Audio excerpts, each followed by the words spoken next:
অবশেষে জল্পনা কল্পনার অন্ত পড়ল। সব চর্চার অন্তে অবশেষে গেরুয়া বসন ধারণ করলেন অসম বিধানসভার প্রাক্তন উপাধ্যক্ষ তথা শিলচরের প্রাক্তন বিধায়ক দিলীপ কুমার পাল। রবিবার তিনি যোগ দিলেন ভারতীয় জনতা পার্টিতে। এদিন ঘরে ফিরে সামাজিক মাধ্যমে দিলীপ পাল বলেন, দিনের শেষে সাঁঝবেলায় বিহঙ্গ ফিরে এলো আপন কুলায়।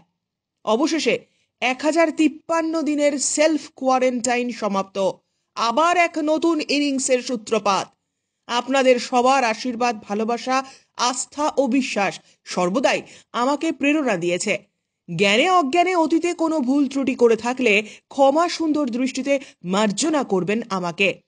মুখ্যমন্ত্রী ডক্টর হেমন্ত বিশ্ব শর্মা, রাজ্যিক সভাপতি ভবেশ কলিতা, কেন্দ্রীয় মন্ত্রী সর্বানন্দ সনোয়াল সহ কাছাড় জেলা সভাপতি বিমলেন্দু রায়, দলীয় সংগঠনে যুক্ত সকল পর্যায়ের কার্যকর্তাবৃন্দ এবং বরাক বিজেপির সমস্ত সাংসদ ও বিধায়কদের কাছে আমি কৃতজ্ঞ। সর্বোপরি সংঘ পরিবারের সকল শ্রদ্ধেয় কার্যকর্তাদের কাছেও আমি চিরকৃতজ্ঞ।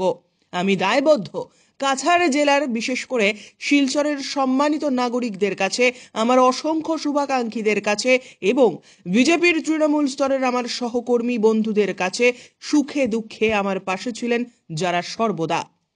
আমিও আপনাদের কাছে ছিলাম, কাছে আছি, কাছে থাকব, কথা দিলাম। এদিন কংগ্রেস থেকে বহিষ্কৃত নেত্রী অঙ্কিতা দত্তও বিজেপিতে যোগ দেন। হাত ছেড়ে হাতে পদ্ম তুলে নিলেন প্রাক্তন কংগ্রেস মন্ত্রী বিস্মিতা গগৈ। প্রয়াত তরুণ গগৈ সরকারের তৃতীয় কার্যকালের কয়েকটি গুরুত্বপূর্ণ মন্ত্রিত্বের দায়িত্বে ছিলেন বিস্মিতা। অন্যদিকে গেরুয়া বসন পড়লেন সারা অসম ছাত্র সংস্থার প্রাক্তন কেন্দ্রীয় সভাপতি দীপাঙ্ক নাথ এবং আসুপ প্রাক্তন উপদেষ্টা প্রকাশ দাস। বশিষ্ঠের বাজপেয়ী ভবনে মন্ত্রী পীযূষ হাজারিকা, জয়ন্ত মল্ল বড়ুয়া, বিজেপি অসম প্রদেশের সভাপতি ভবেশ কলিতা সহ একাংশ বিজেপি নেতার উপস্থিতিতে অনুষ্ঠিত হয় যোগদান সভা।